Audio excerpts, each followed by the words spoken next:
Tempest here. This time we won't be watching a HUT format game, but rather a FireWater Format one. FireWater Format is a couple of formats before HUT. Chronologically, it represents what was being played in late March 2014. The latest legal core set being Legacy of the Valiant, I believe. That means that if you like HUT formats but dislike some strong cards that are present in HUT formats, such as Soul Charge, Hands and Artifacts, this is for sure the format for you. Sylvan, Madolche, Koakimeru, Lightsworn and Bujins are missing some strong cards, but apart from that, everything else that can be played in HUT format can be played here. Also tanky decks are a bit better due to the absence of Ragna Zero, and Rhapsody in Berserk is also missing. Let's get to the game. Here we are reviewing a semi-finals match against Raysaber 7 in Wolfbark Open 18. FireWater has a bit smaller community, so this tournament was only 23 players with a top 8 top cut. This tournament was once again stacked with some very good players.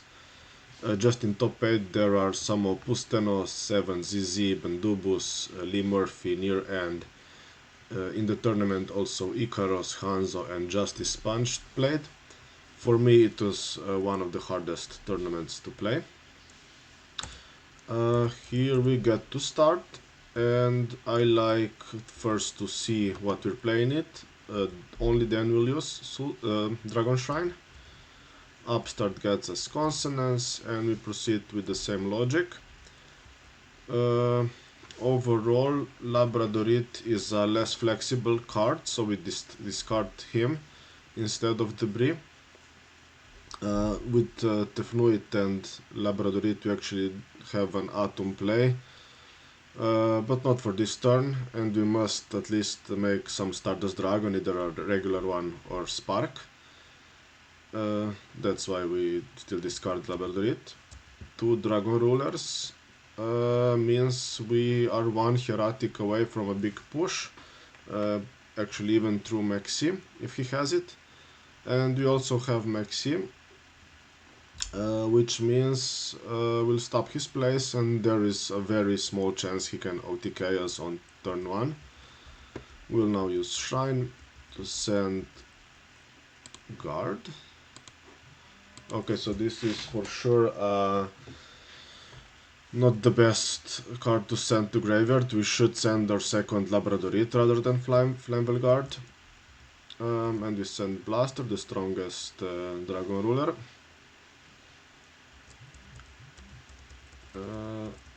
Now we summon Blaster by banishing... Tidal by banishing Blaster.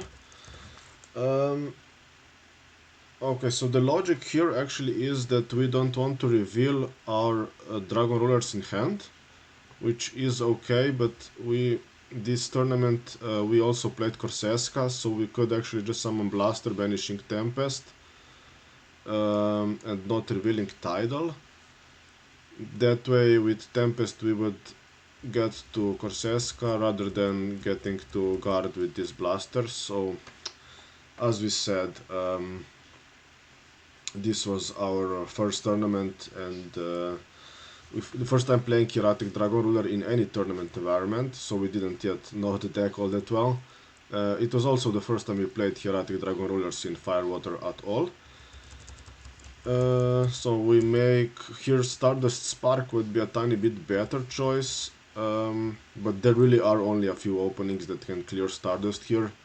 And if he already has Tidal, as he does, he'll have to go minus to clear Stardust. Yeah, with this hand, either for sure he will just leave Stardust be, and wait for the following turns with Sphere to make some plays. And this also leaves our Maxi dead for now. With this we'll try to make a push and at least make one other big boy. We summon Debris to resummon Flammable Guard. We actually cannot even summon a Dragon Ruler then without going -1, so It's a bit of weird choice, but still we have to make some pushes against Mermail as soon as possible. He does use breakthrough skill, which is actually good to bait it out with debris. With Stardust on the field, we'll make StarEater here most likely, but we decide if you want to remove the last, second guard. We do, rather than banishing Tefnuit or something from the hand.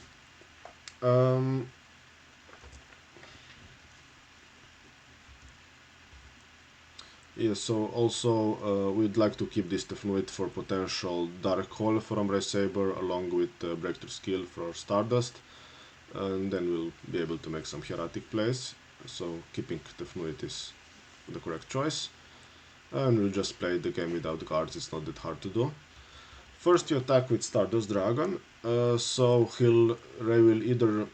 Stardust will either connect directly, or he will clear Linda. If he will use infantry with pike that gets summoned off of Linda, Stardust will negate after he attacked, not before. Here I think it is correct to use Maxi, because we'll nonetheless end on StarEater, and he will either give us a +1 by summoning Linda and then lead, or letting lead die in end phase.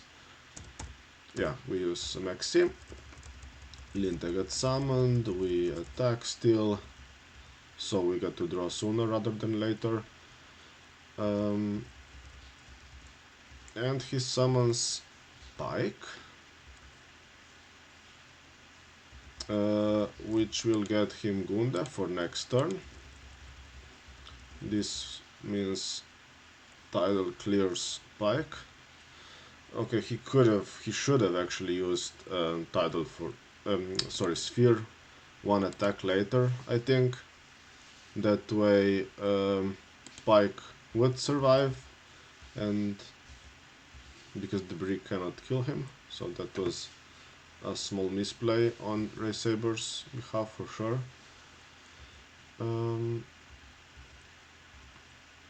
We do 2000 damage, then we use top decked Shrine to dump our last Labradorite and the last Dragon Ruler.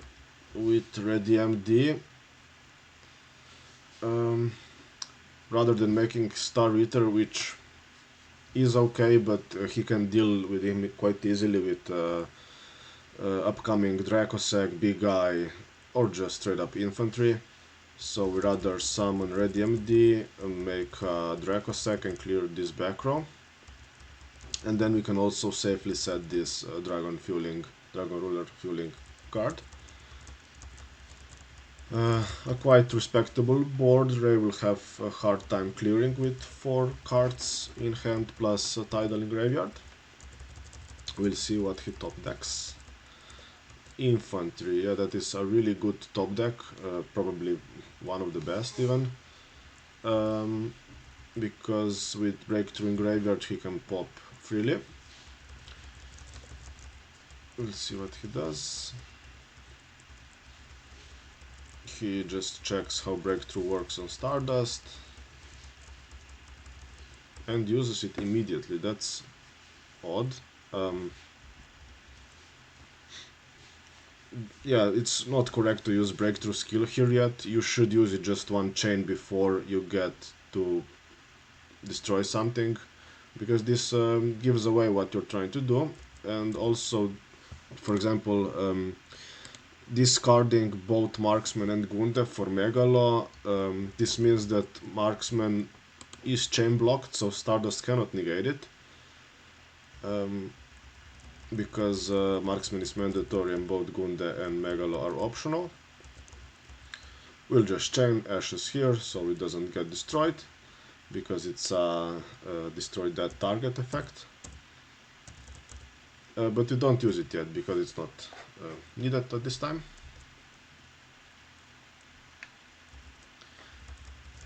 Here he summons Linde, we'll summon Tidal here as well. And proceed to battle phase probably.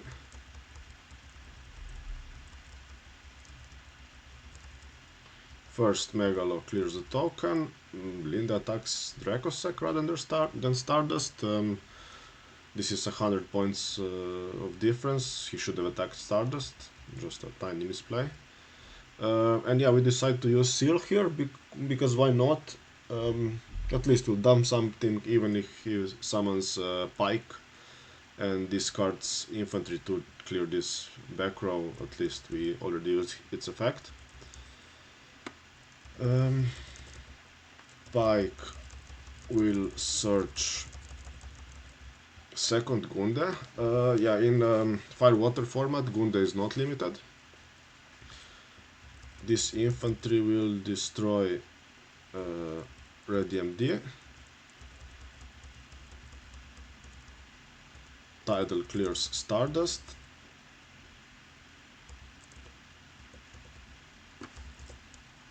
And now he makes big guy to take our Dracossack. He doesn't detach because he doesn't want to provide us with a second Dragon Ruler. This is well played from Raysaber. He saw the line and also he didn't detach, so very well played.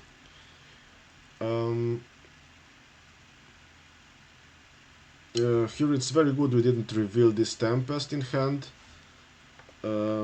That's why he didn't detach, because he doesn't know that we have a Tempest already. And this seal fuels basically one Dragon Ruler summon each turn.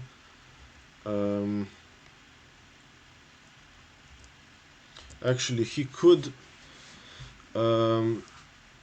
destroy Stardust with Tidal, token with Megalos. He did Dracossack with Lit rather instead of Pike, and then summon steal Radium D with this big guy, detaching Tidal. Radium D would revive the Tidal and he would make his own Dracossack. But I guess he either didn't see that play, or he thought Pike and Gunde are of more value here, and he might be correct with the Sphere set. But keeping Radium D would be really strong. Okay, it's fine. This board is also very good. Might be actually even better, because if we can make another big guy, we just steal Radium D, so he just wanted it gone.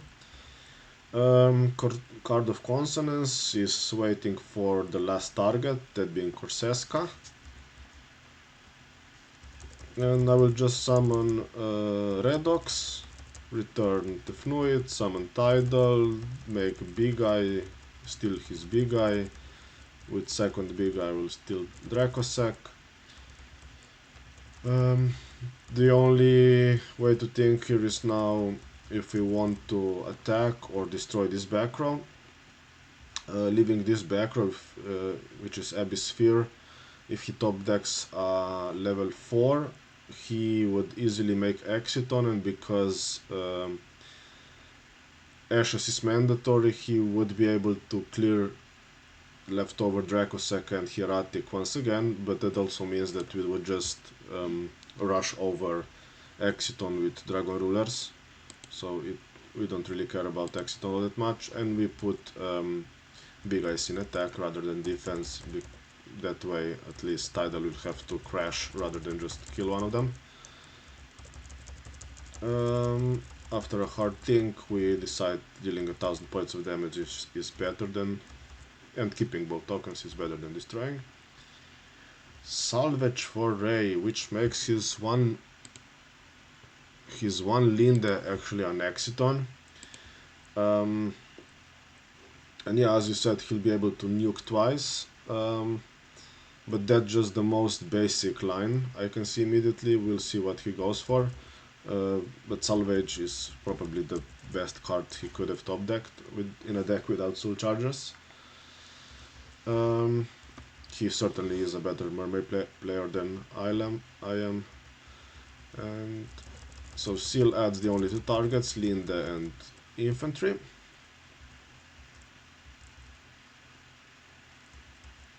And he does make a different approach. So Linde first, then Tidal. Tidal clears one token, Linde crashes in one of these guys, and as before we decide to use Ashes. Although we do, if he'll probably clear this board. Actually not all of it, so yeah, we dump. We don't actually want to top deck asset. Linde will get to Turge. Turge will add Linde back. Gunde will summon Pike. Infantry will pop probably this big guy. Okay, it seems we missed the mandatory infantry pop.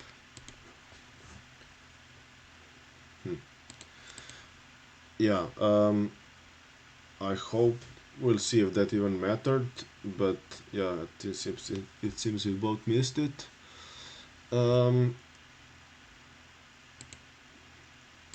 Okay, this sphere gets to lead. Lead will clear over this big guy now. And he'll make to rank 4 and rank 7. Okay, let's think about it. If infantry would destroy this, then lead could clear this Dracossack. We'll see it afterwards, rather. He'll use Dweller here. Yeah, a real back and forth here. Ray really did maximize his resources each turn, and making Dweller here was good, but it can actually only stop us for 2 turns, and we are at full health. And he doesn't use Gaius in standby phase, which is weird. It seems Ray thought Gaius works like skill drain and not like breakthrough skill. This means that Dracossack will just clear this Gaius and big guy will attack Dweller.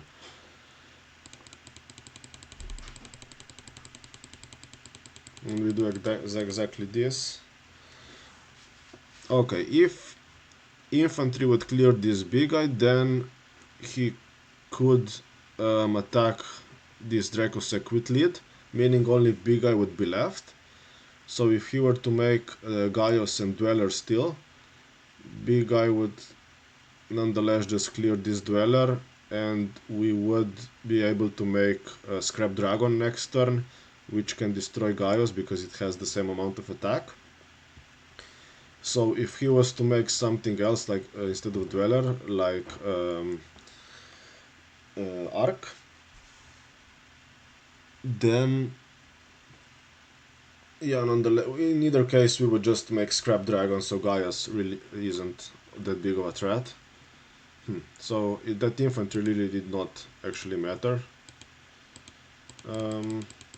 Yeah, Ray confirms he made some misplays.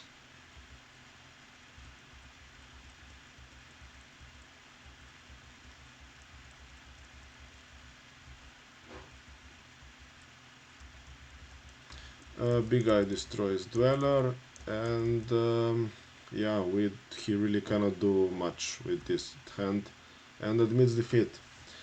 At least I'm happy that infantry didn't matter, activation didn't matter. It seems we both missed it in the heat of the game. We'll see if game 2 will be as interesting.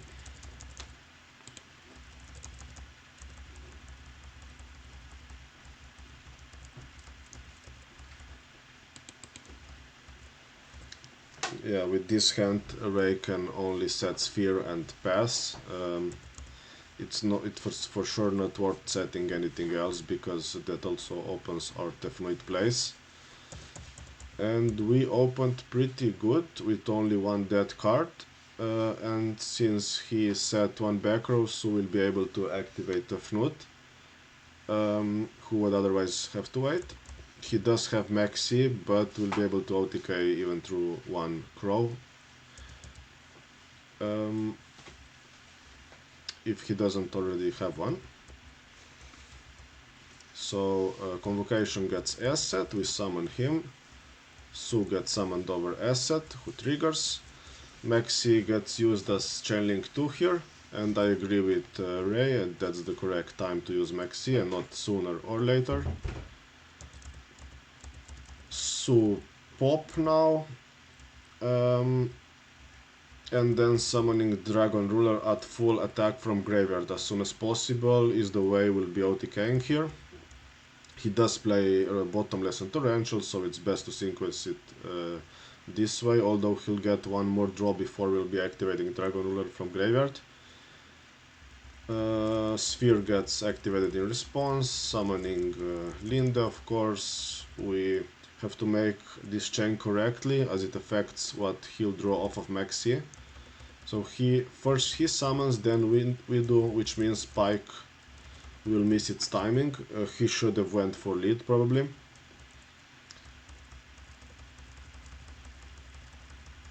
Oh, and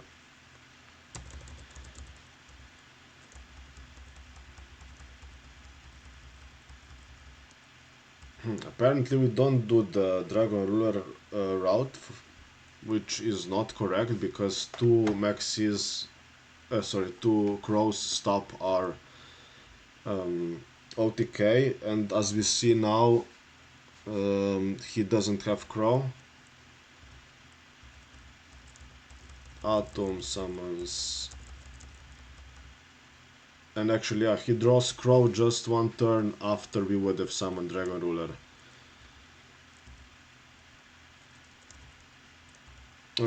Actually, our only line here is the usual Scrap Dragon Pop Ready MD and attack for 8k exactly. So summoning Blaster for sure sooner would be smarter than this, because as you said, two crows can stop both Blaster and Flammable Guard. Making Star Eater plus 2 atoms is not enough, as also isn't 2 atoms plus Ptolemy. It's only 7,900.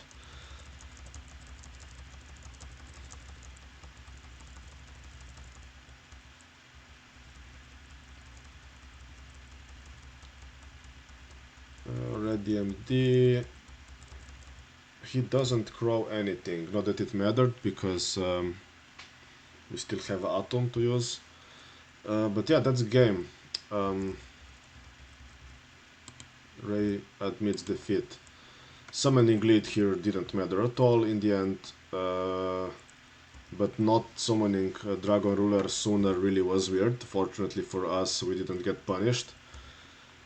Let's see, 43-minute match, where we both drew good in game 1 with some very clutch top decks from both of us, mostly Raysaber, but we did draw a lot better than Ray in game 2, we cannot deny that, of course. Not my best work, but it got us there in the end. And we proceed to finals, where Lee Murphy with his Dark World deck awaits us. I'll make that matches review next. Once again, thanks for watching and have a nice day. Bye.